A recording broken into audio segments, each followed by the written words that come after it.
Hello chess lovers, Sousse here, and in today's video we are going to analyze a famous chess game played by Robert James Fischer. Yesterday when I was making a short video on this game, I tried to find this game on my channel but failed.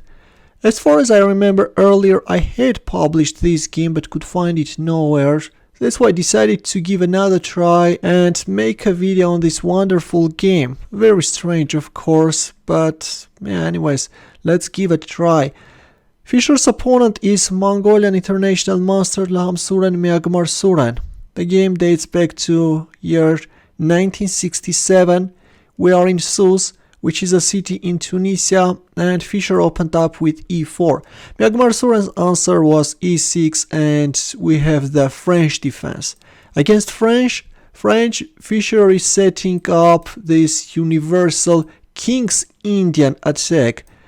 A very effective setup to fight against many defenses, and we have seen many times this opening in Fischer's repertoire.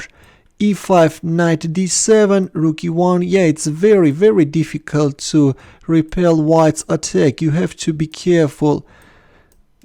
Not much knowledge, theoretical knowledge is required from white's side to play this opening, and it creates too many problems even for experienced players. Meanwhile, black is trying to create some counterplay on the queen side, but that's not an easy task. Usually white is bringing his knight into the game from h2, but this time we have knight e3, bishop goes to a6, bishop h3, d4, and once white provoked that d4 and freed the e4 square for his pieces, the knight goes back, knight b6. Meanwhile, looks like that black is preparing d4, knight g5, freeing the queen's diagonal, knight d5, bishop d2. White wants to keep alive his dark squared bishop, takes, queen d7, and white queen is jumping into the attack. Rook f c8, knight d2, and knight c3. Not a good move. This gives white advantage. Better was playing c4. If bishop f6, then just g takes f6. Now, since there is a mating threat, just king h8 and black survives. Instead we have knight c3. Let's see what's the problem with it. Bishop f6 is on the board, and now g takes f6 no longer works because white has this e takes f6, and if king h8, then can you find the winning move for white? Bishop f5 is winning, a very nice move. Then rook e7, rook f7, queen g8, rook g7. Black is losing his queen and the game as well. Then white can switch his rook into the attack. This is going to be an easy victory. Okay, let's not deviate too much from our main game.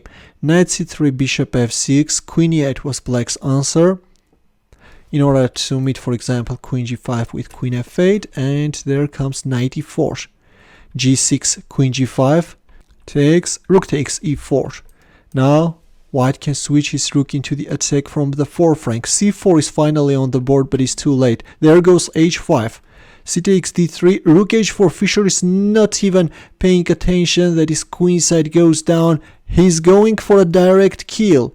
Well, if you go for d takes c2, then h takes g6, then rook h7, and white is winning. Yeah, that's why in our game we have rook h7 and bishop g2. Another very nice move. This time Fischer is switching his light squared bishop into the attack. The e4 is such an essential square in this game. D takes c2, which leads to forced mate in 7, but even queen f8 can't remedy the situation. Black's position is hopeless. This is one of the possible ways how white can win. Okay, in the game we have d takes c2 and queen h6. Now if, for example, c1 queen, then rook c1, then king h2, white's attack is unstoppable. Black played queen f8 but resigned after Fischer's next move. Here we go, guys. Fischer made a queen sacrifice and forced a resignation. If king takes h7, then checkmate. or if king g8, then this time rook h8 is a checkmate. A very nice game, which I hope that you enjoyed. In the comment section we'll pin another King's Indian attack game by Fischer. Check it out please, that's also very instructive.